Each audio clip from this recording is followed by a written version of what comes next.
Tiger or Krishna గారి నాయకత్వం వర్ధిల్లాలి. టైగర్ ఆర్ కృష్ణ గారికి సన్మానము డాక్టర్ కేశవ్ గారి చేతుల మీదుగా జరుగుతూ ఉన్నది. ఆర్ కృష్ణ గారికి ఘనంగా సన్మానం నిర్దేశించవలసిందిగా అందరూ అన్నగారి రాజకీయ చైతన్యం ఉంటే రాజ్యాంగం సాధించుకుంటాం.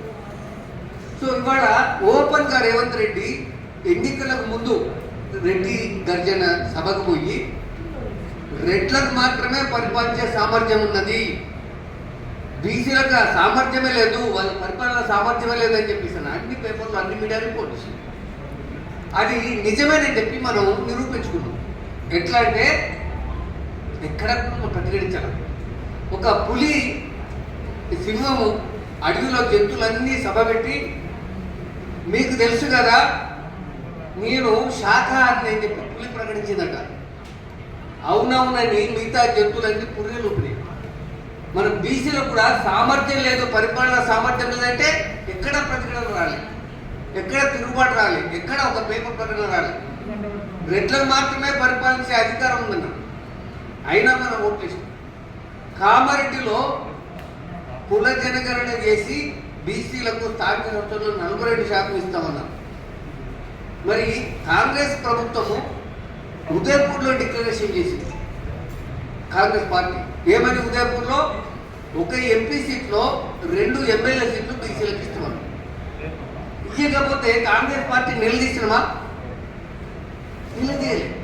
పోనీ ఎంపీ సీట్లు 8 మంది రెడ్లకు ఇచ్చినా ఊపుకున్నాం, 3 బీసీలకు ఇచ్చాం. కానీ ఎంతకాలం మనం ఎదురు చూద్దాం?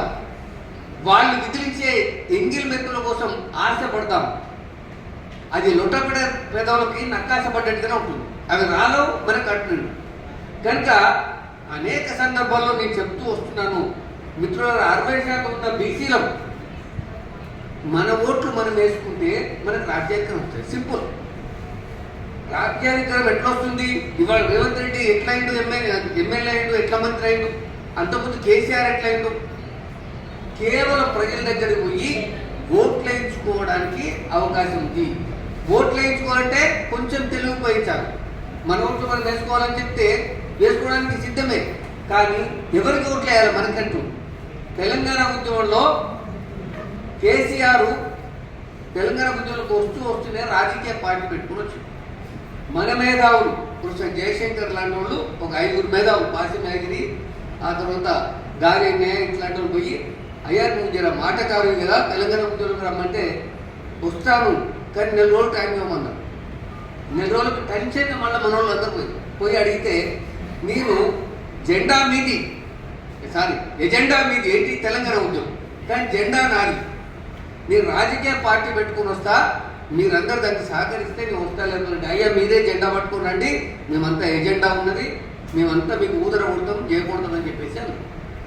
సో అంతకుముందు ఇదే పద్మశాలి బిడ్డ ఆల నరేంద్ర తెలంగాణ సాధన సమితి పెట్టి తెలంగాణ సాధన సమితిని టీఆర్ఎస్లో విలీనం చేయించింది. కానీ నువ్వు టీఆర్ఎస్ పెట్టుగా అందరం కలిసి తెలంగాణ సాధన సమితిలో చేద్దామని అన్నారా?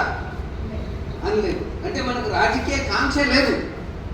నీకు కోరిక లేకపోతే నువ్వు ఏమి చేయలేవు.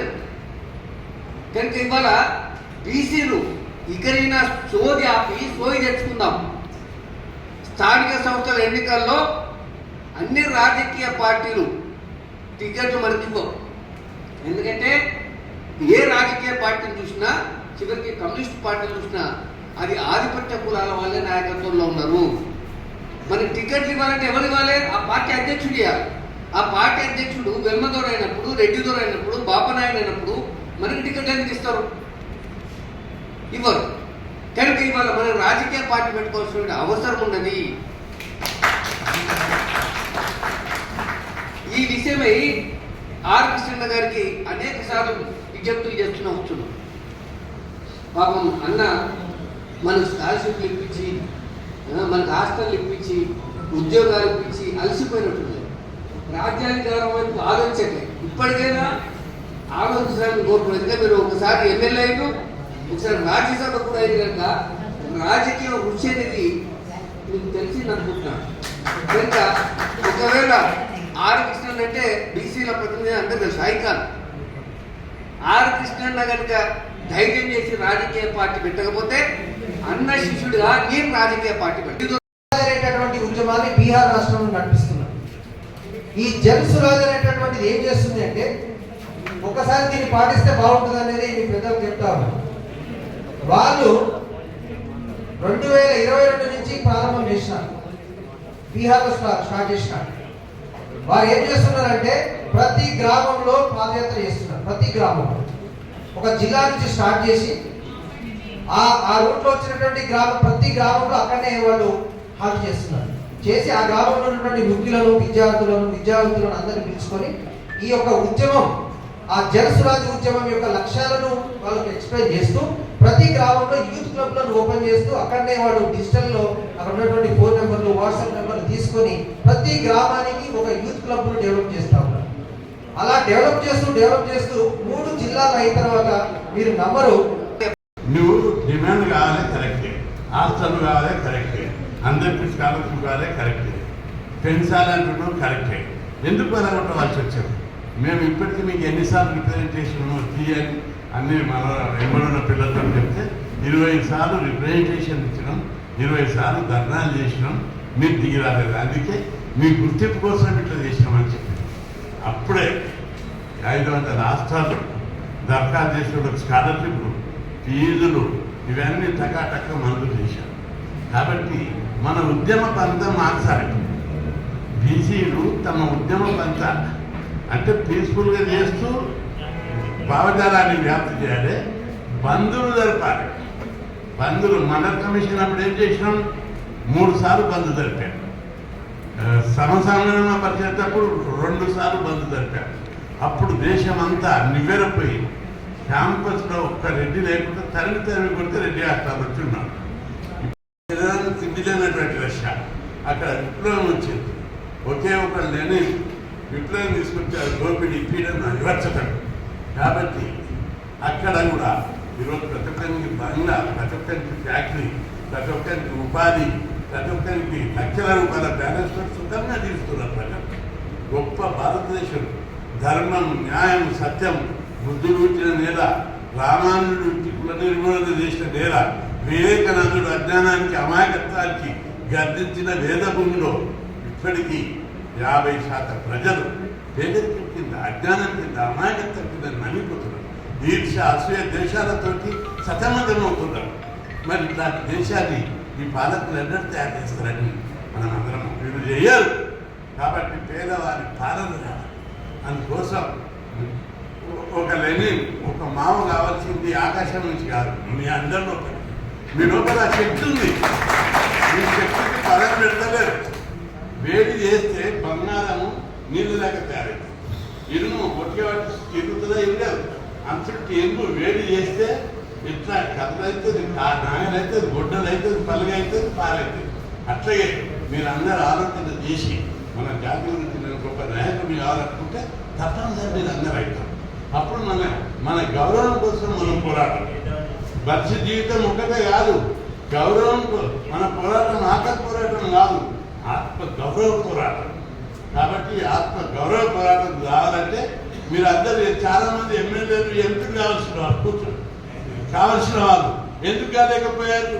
ఈ అగ్రకుల పాలకులు, దోపిడి పాలకులు, దొరల పాలకులు ఉండడం వల్ల పార్టీలు వాళ్ళ చేతనే, అధికారం వాళ్ళ చేతనే, డబ్బులు వాళ్ళ చేతనే, ఆస్తులు సంపద వాళ్ళ చేతనే.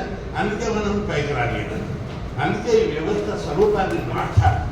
ఈ స్వరూపాన్ని మార్చాలంటే మన చేతులు ఉంటే మన చేతులు ఉంది. ఓట్లు మనకు చెప్తున్నప్పుడు వాడేవాడు.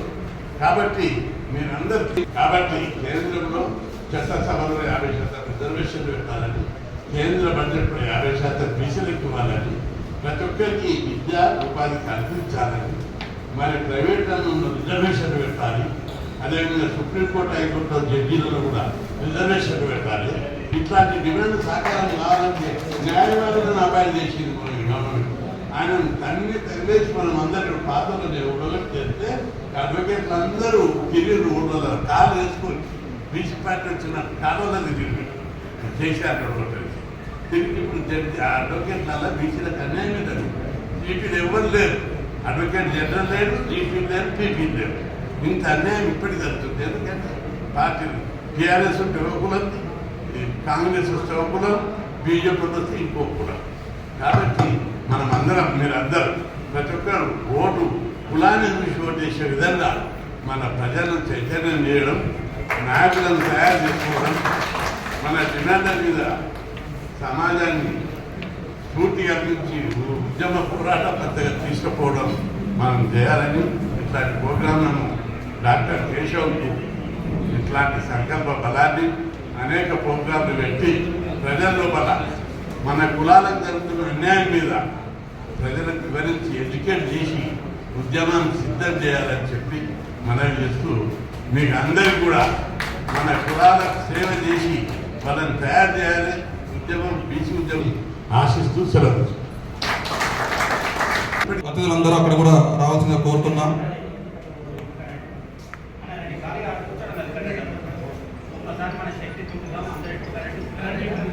ఈ జరగబోయే బీసీపీ ప్రోగ్రాంకి చంద్రకుమార్ సార్, చిరంజీవి సార్తో పాటు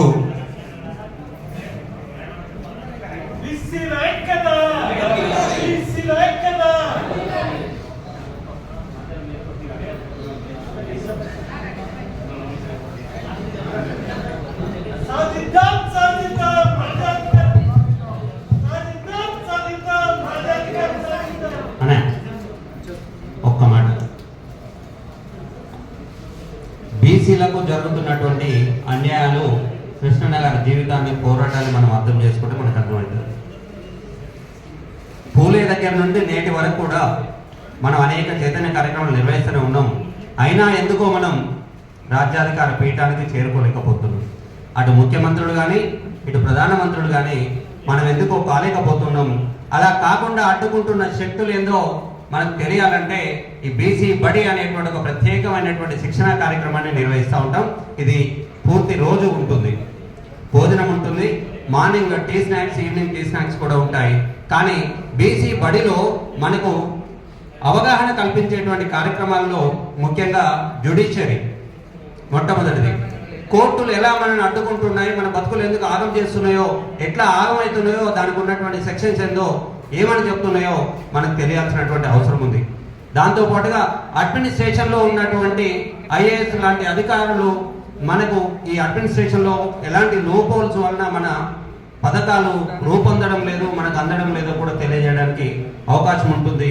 దాంతోపాటుగా అసలు బీసీల రాజ్యాధికార నేపథ్యం ఏంటి, ఎన్ని తరాలుగా మనం అణచివేతకు నిరాదరణకు గురవుతున్నామో మనకు ప్రొఫెసర్ గారు ఈ యొక్క బీసీ బడిలో తెలియజేస్తారు.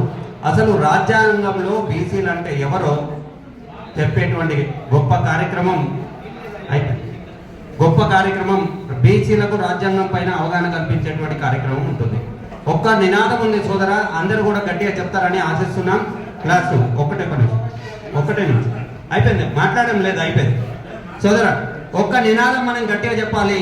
జై బీసీ అంటే మనందరం కూడా జయ హో బీసీ అని కలిసి సాగాల్సినటువంటి అవసరం ఉంది.